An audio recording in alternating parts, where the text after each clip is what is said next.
Good morning, boys and girls. I hope you're all doing very well on this Sunday morning. Today, we're finishing the story of Samson. Now, last week, our story was about a riddle Samson told the Philistines and what happened with that. And today, we're continuing a story, or finishing a story. So we'll be reading out of the Bible, God's word, God speaking to us whenever we open this book.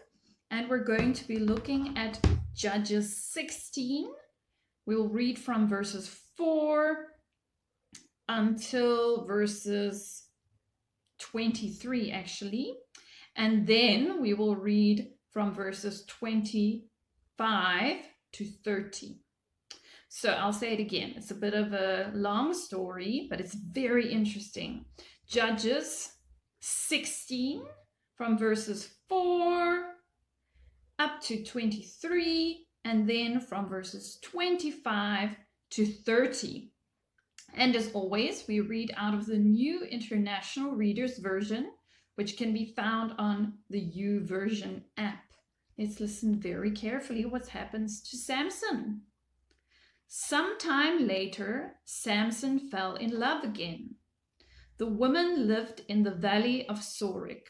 Her name was Delilah. The rulers of the Philistines went to her. They said, "See if you can get him to tell you the secret of why he is so strong. Find out how we can overpower him. Then we can tie him up. We can bring him under our control. Each of us will give you 28 pounds of silver." So Delilah said to Samson, "Tell me your secret of why you are so strong. Tell me how you can be tied up and controlled." Samson answered her, "Let someone tie me up with 7 new bowstrings.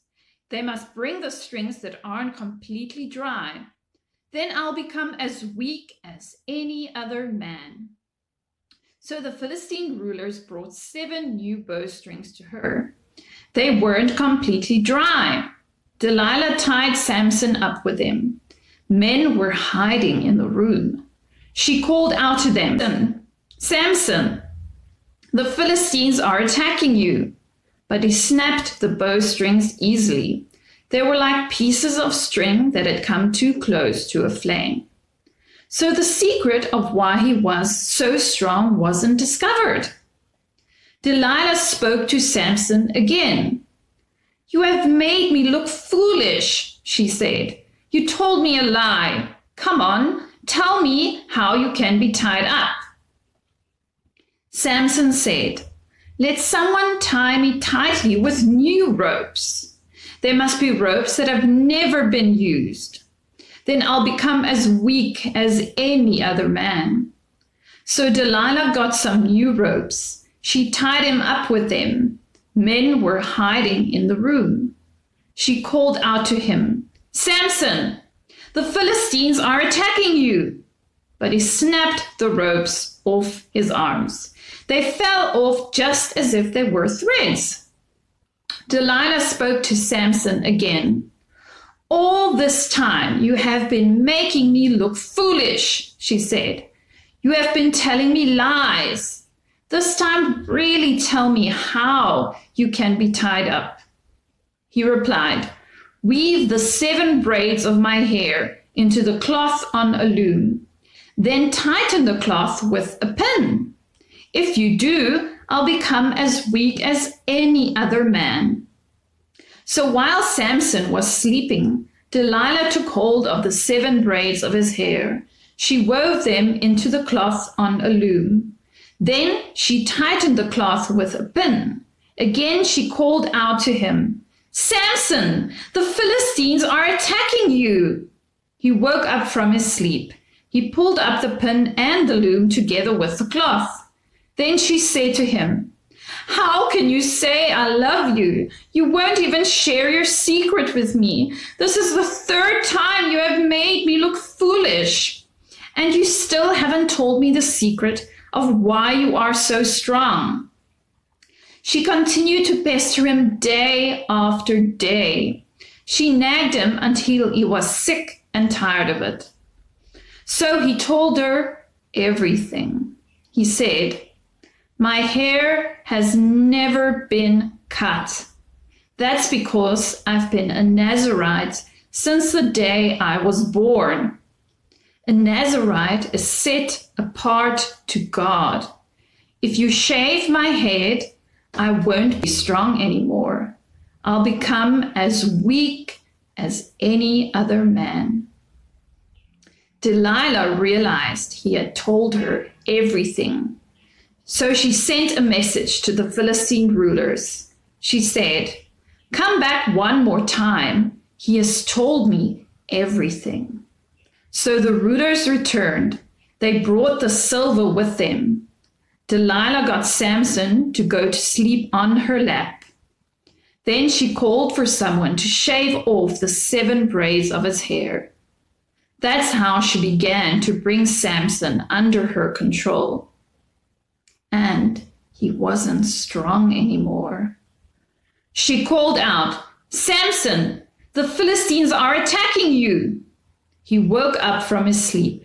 He thought, "I'll go out just as I did before. I'll shake myself free." But he didn't know that the Lord had left him. Then the Philistines grabbed him. They poked his eyes out. They took him down to Gaza. They put bronze chains around him. Then they made him grind grain in the prison.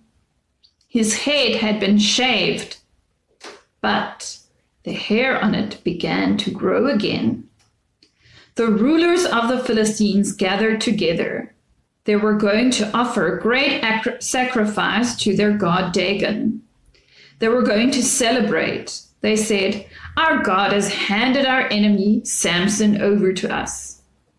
After they had drunk a lot of wine, they shouted, "Bring Samson out. Let him put on a show for us." So they called Samson out of prison. He put on a show for them. They had him stand near the temple pillars.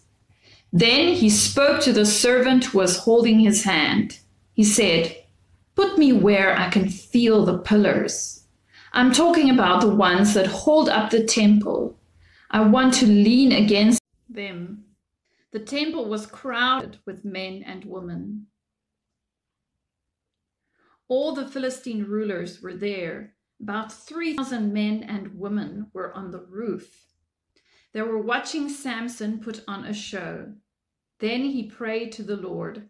Samson said, "Lord and King, show me that you still have concern for me. Please, God, make me strong just one more time. Let me pay the Philistines back for what they did to my 2 eyes. Let me do it with only one blow." Then Samson reached toward the 2 pillars that were in the middle of the temple. They were the ones that held up the temple. He put his right hand on one of them. He put his left hand on the other. He leaned hard against them. Samson said, "Let me die together with the Philistines." Then he pushed with all his might. The temple came down on the rulers. It fell on all the people in it. Samson killed many more Philistines when he died than he did while he lived. It's a little bit of a sad story, but Samson actually gives his life to be able to slay the Philistines, to let the Israelites be saved from the Philistines. Now there's somebody else in the Bible who also gave his life, but not so we are saved from enemies like the Philistines, but so that we are saved from our sin and from God's wrath. And can you guess who that is? Yes, it's Jesus, who was who is both man and fully God. Isn't that amazing? Well, let's look at a few questions, boys and girls. First question, who did Samson fall in love with? Second question, who wanted to kill Samson? Third question, what and who gave Samson his strength. Fourth question, how did Samson bring down the temple? And then last question, Samson saved the Israelites from the Philistines. What did Jesus save us from? Well, that's it for today, boys and girls. I will see you next week. Have a lovely day. Bye-bye.